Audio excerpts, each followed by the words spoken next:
No sudoeste da península, no atual território português entre o Algarve e o Alentejo, estende-se uma serrania ondulante, entrecortada aqui e além por alguns cursos de água, que imprimem uma identidade a este território.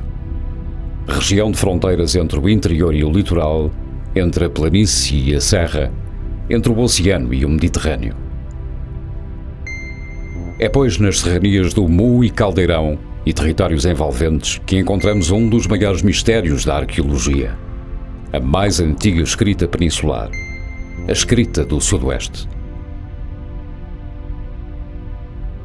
Mais do que um processo de gravação e de comunicação, estamos perante um fenómeno de aculturação que se transformou numa afirmação civilizacional.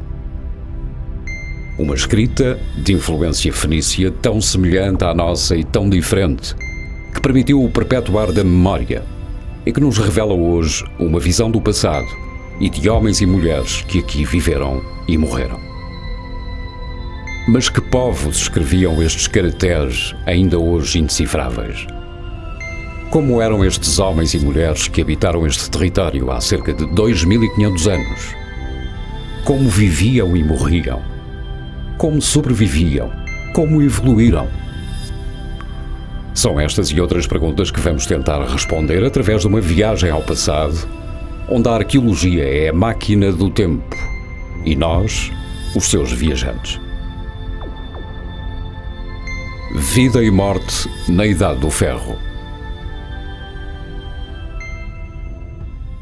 Se os nossos antepassados viveram como nós queremos, a sua vivência aliada a uma enorme tenacidade, força, resistência e inovação permitiu que se escrevesse um fantástico episódio da história da humanidade no sudoeste da Península Ibérica. Este povo era inteligente, possuía as mesmas vontades, desejos, sentimentos e até geneticamente e biologicamente eram iguais a nós. Neste território alentejano, o homem de então baseava o seu modo de vida numa agricultura apoiada no cultivo de cereais, como o trigo e o centeio, e na pastorícia, dominando a terra e a paisagem, criando riqueza, estruturando-se territorialmente e socialmente. Na época, estávamos perante uma região mais úmida que se caracterizava por uma paisagem de bosque mediterrâneo, com densas matas de azinheiro e sobreiro, e se praticava a recoleção silvícola, constituindo um excelente território de caça, onde predominavam os veados, javalis, coelhos e perdizes. Em vales de declive suave, juntos a férteis várzeas perto das linhas d'água, situavam-se os povoados, muito semelhantes aos ainda existentes na atualidade, compostos pela zona habitacional e complementados por pequenas hortas.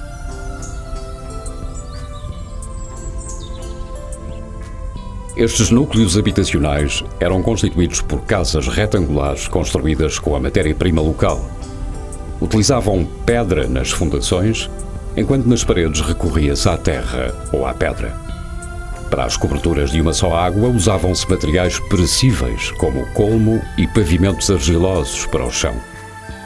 Lareiras nas divisões principais aqueciam as casas e possibilitam refeições quentes.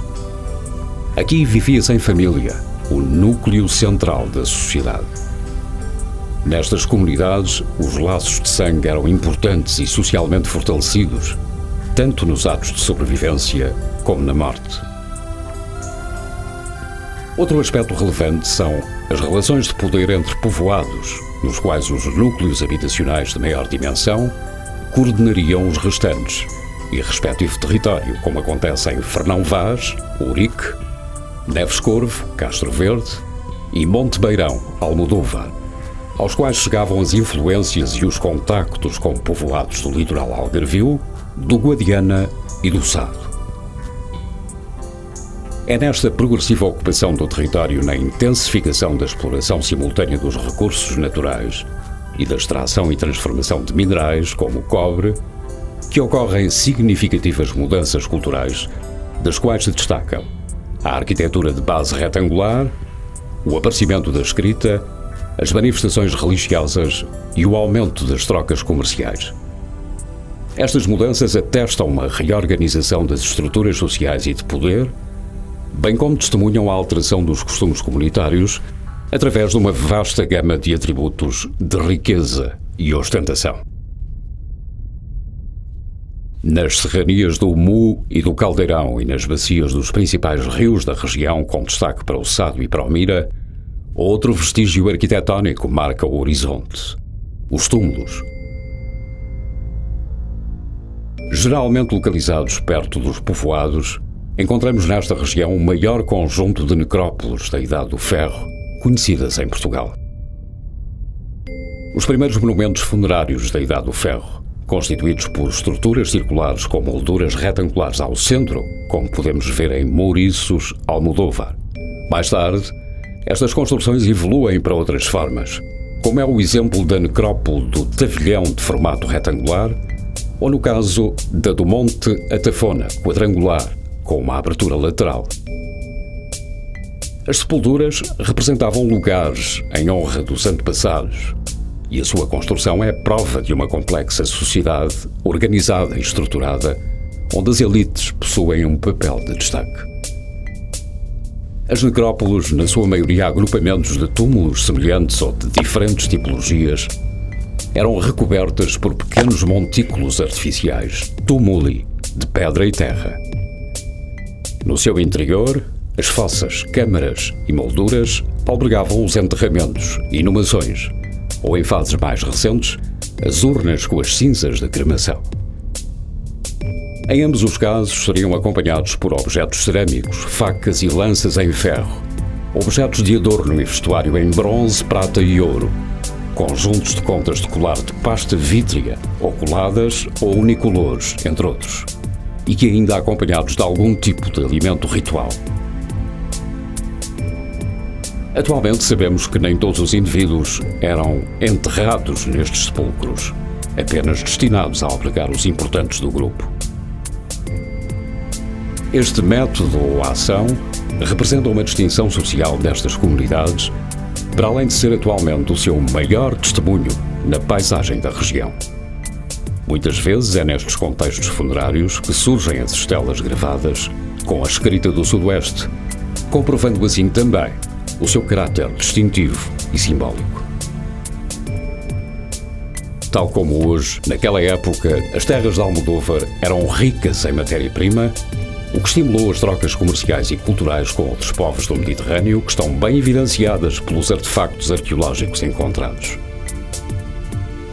A cerâmica dá-nos conta da crescente armazenagem dos excedentes agrícolas necessária a uma população em crescimento. Mas estas terras iriam começar a experimentar uma profunda transformação social e económica com a mágica mutação do minério. Através da metalurgia, a mais alta tecnologia da época, o homem criou um conjunto de tecnologias e artefactos que potenciaram a sua produtividade agrícola e de subsistência, mas também de ostentação e destruição. A extração do minério e os saberes metalúrgicos passaram a ser uma fonte de poder e de prestígio, na posse de alguns. As relações com os fenícios e gregos deram a conhecer novas técnicas produtivas, novas produções agrícolas e novos artefactos. Com esta revolução que surge pelos contactos com o exterior, chegaram novas vivências e estes povos assimilaram novas ideias, necessidades e ritos.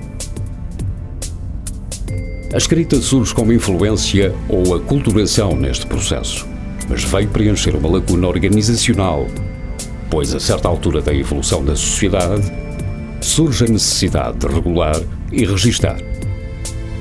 Pela primeira vez, é a palavra e a imagem escrita que surgem como veículo e forma que o homem recorre para transmitir e registar a sua mensagem. Esta grafia é mais do que uma forma de comunicação. É a vontade do indivíduo na transformação. É uma mudança onde a maturidade cultural do homem aproveita as influências e a sapiência externa para se inscrever conscientemente na paisagem. A escrita é a melhor forma de contarmos histórias. Histórias do tempo, da terra e do homem.